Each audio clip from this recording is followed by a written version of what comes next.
அரவிந்த், இதை எப்படி பார்ப்பது? இப்போ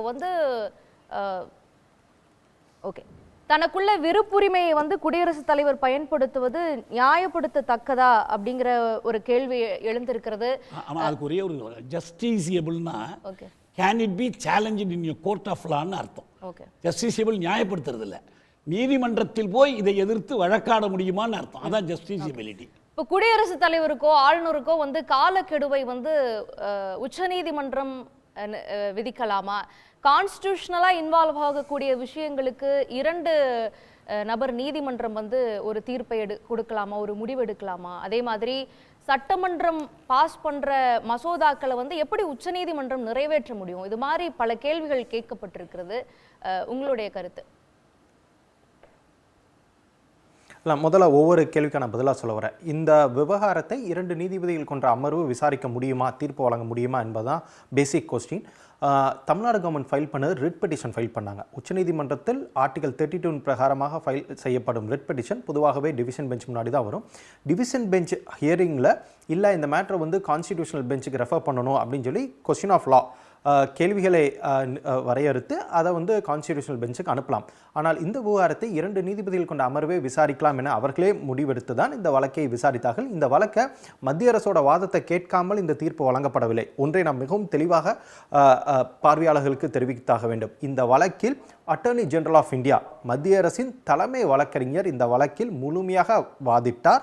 அந்த வாதத்தை ஏற்றுக்கொண்ட பிறகுதான், அந்த வாதத்தையும் கேட்ட பிறகுதான் உச்சநீதிமன்றம் இந்த தீர்ப்பை வழங்கியிருக்கிறது. இந்த தீர்ப்பை 2 நீதிபதிகள் கொண்ட அமர்வு வழங்கியிருப்பதற்கான காரணம், இது ரிட் பெட்டிஷன் ஃபைல் பண்ணாங்க. ரிட் பெட்டிஷன் பொதுவாகவே டிவிஷன் பெஞ்சில் தான் ஒன்று. இரண்டாவது, இந்த தீர்ப்பை வந்ததுக்கு பிறகு தற்போது பிரசிடென்ட் ஒரு ஆர்டிகல் 143 கீழ் உச்சநீதிமன்றத்துக்கு 14 கேள்விகளை முன்வைத்து ஒரு ரெஃபரன்ஸை கொடுத்திருக்கிறார். இதை மத்திய அரசு செய்ய முடியுமா? பிரசிடென்ட்டுங்கிறது மத்திய அரசு சொன்னதை தான் பிரசிடென்ட் கையெழுத்திட்டு இதை ஃபைல் செய்திருக்கிறார். இதை உச்சநீதிமன்றத்தில் அனுப்பியிருக்கிறார். எனவே இதனை செய்ய முடியுமா என்ற கேள்வி எழுகிறது. இதற்கான பதிலையும் உச்சநீதிமன்றம் 2002ஆம் ஆண்டு உச்சநீதிமன்றத்தின் அரசியல் சாசன அமர்வு மிகவும் தெளிவாக தெரிவித்திருக்கிறார்கள். அதாவது ஒரு தீர்ப்பு வழங்கப்பட்டு விட்டால் அந்த தீர்ப்பில் ஏதேனும் மாற்றம் செய்யப்பட வேண்டுமானால், அந்த தீர்ப்பை அப்பீல் செய்ய மேல்முறையீடு செய்யப்பட வேண்டுமானால், அல்ல அந்த தீர்ப்பை மறு ஆய்வுக்கு உட்படுத்த வேண்டும் என்றால் ரிவ்யூ பெட்டிஷன் தான் ஃபைல் பண்ணணும். அதாவது உச்சநீதிமன்றத்தில் ரிவ்யூ பெட்டிஷன் ஒன்று இருக்கு, கியூரேட்டிவ் பெட்டிஷன் இருக்கு. ஸோ இந்த வழக்கில் ரிவ்யூ பெட்டிஷன் தான் மத்திய அரசு ஃபைல் செய்ய முடியும். பிரசிடென்ட் ரெஃபரன்ஸ் மூலமாக ஒரு தீர்ப்பை அப்பீல் செய்யவோ ஒரு தீர்ப்பை ரிவ்யூ செய்யவோ கூடாது என்பதனை உச்சநீதிமன்றத்தின் 5 நீதிபதிகள் கொண்ட அமர்வானது 2002ஆம் ஆண்டு, அதுவும் குஜராத் மாநில அரசு தொடர்புடைய ஒரு வழக்கில் தான் 2002ஆம் ஆண்டு உச்சநீதிமன்றம் தெரிவித்திருக்கிறார்கள். அதனை மையமாக கொண்டுதான் 2G வழக்கில் இதற்கு முந்தைய காங்கிரஸ் தலைமையிலான அரசு மத்தியில் ஆட்சி செய்யும் போது 2G வழக்கில் இது போன்ற ஒரு பிரசிடென்ஷியல் ரெஃபரன்ஸை கொண்டு வரும்போது அப்பவும் உச்சநீதிமன்றம் இதில் பிரசிடென்ஷியல் ரெஃபரன்ஸ் கொண்டு வர முடியாது. ஏனென்றால் ஒரு தீர்ப்பை நீங்கள் அப்பீல் அல்லது ஒரு தீர்ப்பை நீங்கள் ரிவ்யூ மறுஆய்வு செய்ய கோருகிறீர்கள். இதனை பிரசிடென்ஷியல் ரெஃபரன்ஸில் 143 கீழே கொண்டு வர முடியாதுன்னு மிகவும் தெளிவாகவே தெரிவித்திருக்கிறார்கள். ராம ஜென்மபூமி வழக்கில் பிரசிடென்ஷியல் ரெஃபரன்ஸை உச்சநீதிமன்றம் ஏற்றுக்கொள்ளவே கிடையாது. இல்லை, நாங்கள் தலையிட மாட்டோம். எனவே இந்த விவகாரத்தில் உச்சநீதிமன்றத்துக்கு 14 கேள்விகளை குடியரசுத் தலைவர் முன்வைத்திருக்கிறார். இதனை உச்சநீதிமன்றம் மெயின்டனபிலிட்டியில் ஒரு பிரிலிமினரி அப்ஜெக்ஷன் தமிழ்நாடு உள்ளிட்ட மாநில அரசுகள் முன்வைக்கும். அதாவது 2002ஆம் ஆண்டு உச்சநீதிமன்ற அரசியல் சாசன அமர்வு தெளிவாக தெரிவித்து விட்டார்கள். எனவே இது பிரசிடென்ஷியல் ரெஃபரன்ஸில் வர முடியாது, வேண்டும் என்றால் ரிவ்யூ ஃபைல் பண்ணிட்டுங்கிறதா தமிழ்நாடு அரசோட மெயின்டனபிலிட்டி வாதமாக இருக்க போகுது. ஏன் மத்திய அரசு ஏன் ரிவ்யூ பெட்டிஷன் ஃபைல் பண்ணல, ஏன் பிரசிடென்ஷியல் ரெஃபரன்ஸ் ஏன் ஃபைல் பண்ணாங்கன்னா, ரிவ்யூ பெட்டிஷன் ஃபைல் பண்ணோம்னா அந்த மனுவானது உச்சநீதிமன்றத்தில் நீதிபதிகளோட அறையில் தான் அது அட்மிஷனுக்கு, அதாவது விசாரணைக்கு ஏற்றுக்கொள்ளப்படும். அவர்கள் இதை விசாரணைக்கு உட்படுத்தலாம் என முடிவெடுத்த பிறகுதான் ஓப்பன் கோர்ட் ஹியரிங்ல வரும். எனவே ரிவ்யூ பெட்டிஷன் ஃபைல் பண்ணா இது ஓப்பன் கோர்ட் ஹியரிங் வராது, நீதிமன்றத்தில் விசாரணைக்கு வராது, நீதிபதிகள் அறையிலே அதனை கன்சிடர் பண்ணுவாங்க, பரிசீலனையில் ஏற்றுக்கொள்வார்கள். எனவே ஒரு ஓப்பன் கோர்ட் ஹியரிங்க்கு கொண்டு வரணுங்கிறக்காக தான் 143 ஆப்ஷனை இங்க பயன்படுத்தி இருக்கிறார்கள். ஆனால் அந்த 143ல வெறும் இந்த ஜட்மெண்ட்டை மட்டுமே கேள்வியாக முன்வைத்தோம் என்றால் மெயின்டனபிலிட்டியில் 2002 ஜட்மெண்ட்ல அடிபட்டுரும். எனவே தான் அதோட ஸ்கோப்பையும் வைடன் பண்றாங்க.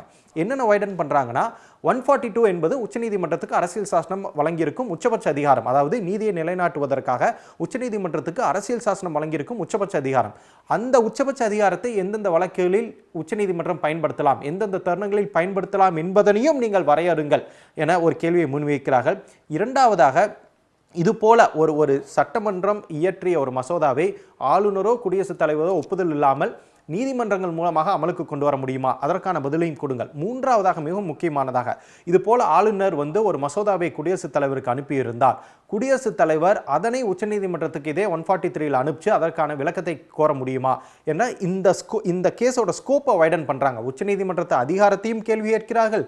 குடியரசுத் தலைவர் இது போன்ற வழக்குகளில் எப்படி காலம் தாழ்த்தலாம்? இப்போ ஆளுநர் நம்ம முதல்ல ஒரு மசோதா நிறைவேற்றி ஆளுநருக்கு அனுப்புகிறோம். ஆளுநர் நமக்கு திருப்பி அனுப்புகிறார். நம்ம மறுபரிசீலனை செய்து மீண்டும் ஆளுநருக்கு அனுப்பினா ஆளுநர் அதற்கு ஒப்புதல் தான் வழங்க வேண்டும் என மிகவும் ஆணித்தனமாக உச்சநீதிமன்றம் இந்த தீர்ப்பில் கொடுத்திருக்கிறார்கள். ஆனால் மத்திய அரசு என்ன கேட்கிறாங்கன்னா, அந்த தருணத்தில் ஆளுநர் அதனை குடியரசுத் தலைவருக்கு அனுப்பினால் குடியரசுத் தலைவர் அதனை உச்சநீதிமன்றத்துக்கு அனுப்பி 143 நாங்கள் ஒப்பீனியன் கேட்க முடியுமாங்கிற ஒரு கேள்வியும் முன்வைக்கிறார்கள். எனவே ஒன்று, நான் முன்பே சொன்னது போல ரிவ்யூ பெட்டிஷன் ஃபைல் பண்ண முடியாது.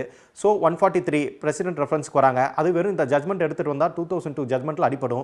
எனவே இதோட ஸ்கோப்பை வைடன் பண்ணி கொண்டு வராங்க. ஸோ இது ஒரு தந்திரமாக மத்திய அரசு இந்த பெட்டிஷனை இந்த ரெஃபரன்ஸை உச்சநீதிமன்றத்தில் முன்வைத்திருக்கிறார்கள்.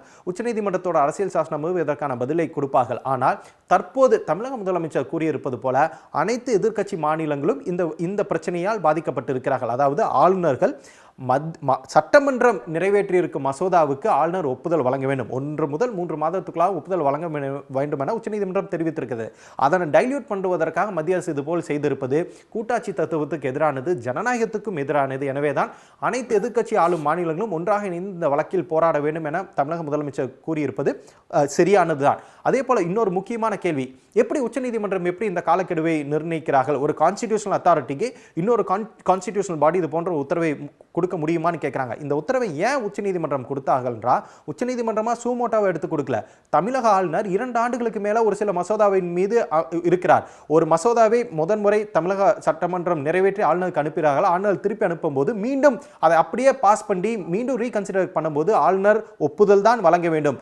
புதிதாக 2வது முறை அனுப்பக்கூடிய ஒரு மசோதாவை குடியரசுத் தலைவர் அனுப்பியது அரசியல் சாசனத்துக்கு எதிரானது. அதனைத்தான் உச்சநீதிமன்றம் தீர்ப்பாக கொடுத்திருக்கிறார்கள்.